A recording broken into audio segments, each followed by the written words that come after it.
everybody and welcome. I'm Coach Carolin, former professional tour player and Leadbetter certified instructor, and today I want to talk about covering the golf ball. And most of you guys probably heard that term before, and it's a really important one, and I want to kind of go into this today because it's something that is near and dear to my heart because it really makes a huge impact on your impact. So an impact is really all that we're searching, right? Impact is where the magic happens. So covering the golf ball correctly and also covering it more or less and what that does to your ball flight and your game is going to be important for you to understand to make sure that you are scoring the best possible way every single time you go out on the golf course. So let's jump into it. All right, so covering the golf ball. Covering the golf ball really is referred to as being on top of the golf ball with your chest at impact. So what is not covering, you may ask? And so not covering is something where you basically kind of back out. See how here, when I kind of, early release it, I stay on my right foot. It's a lot to do with weight. And I'm going to go into this here in a second. So if I keep my weight on my right foot and I don't have good weight transfer, what happens is I bail out of it and my chest is already pointing forward. It's not pointing down at the ball. So this is what not covering looks like. This is what bailing out looks like. But we're here to cover and we're here to talk about covering. So I'm going to show you what covering looks like ideally. And again, it's very much weight dependent and your weight shift. So essentially, or your non-weight shift, really. So being able to cover your golf ball with your chest has a lot to do with your weight shift or the lack thereof. And that can be very intentional. So if you're hitting a punch shot, for example, and this is a great way to practice covering the ball, is that you keep your weight a little bit on your front foot throughout the entire swing. In a regular golf swing where you're not trying to punch or flight, that's what we also call it, to lower that trajectory that it comes off the golf club's face. You don't necessarily keep your weight on the front. You actually have, very much 50-50 or 60-40 type weight, and then it goes a little bit more into your back foot as it then, moves to your left foot in the transition, in the pivot. But here, if you're really trying to cover your golf ball more and keep your chest more on top of the ball, putting the weight into your front foot will actually help you. See how I have my weight here? I would say I have like 70% here, 30% here.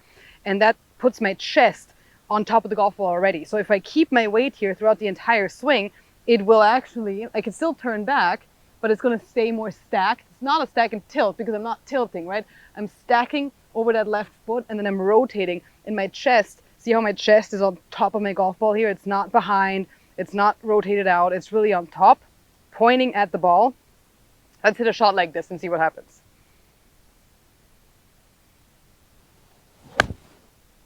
So that ball went really low, much lower than a regular 8-iron is what we're hitting would go, because I really covered the ball. So this is great if you're under a tree. Hopefully we're never under a tree, but assumably you are under a tree sometimes because you're here watching this video. So I'm here to help.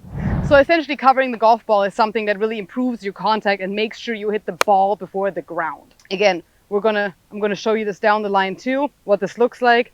You're gonna be your weight more in your front foot, and then you're going to keep that weight onto your front foot, and then you're going to cover the golf ball more, and you can stay on top of it and being able to release that and get through to your finish.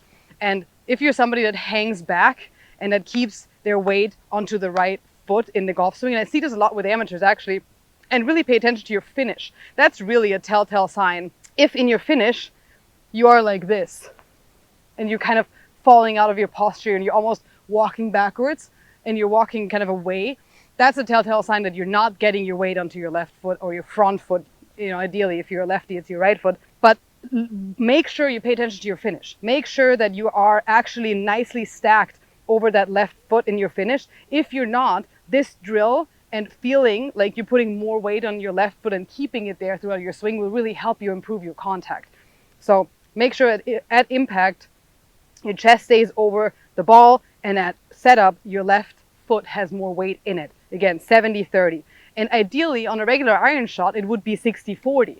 So I'm really not saying, totally over-exaggerate and put all this weight into your front foot. I'm saying put 10% more weight onto your front foot, and that will help you get your contact better. If you have a poor iron striking day, put 10% more of the weight on your left foot and keep it there. It'll help you, avoid those chunks, avoid hitting the ground first, and it's a really helpful little tip.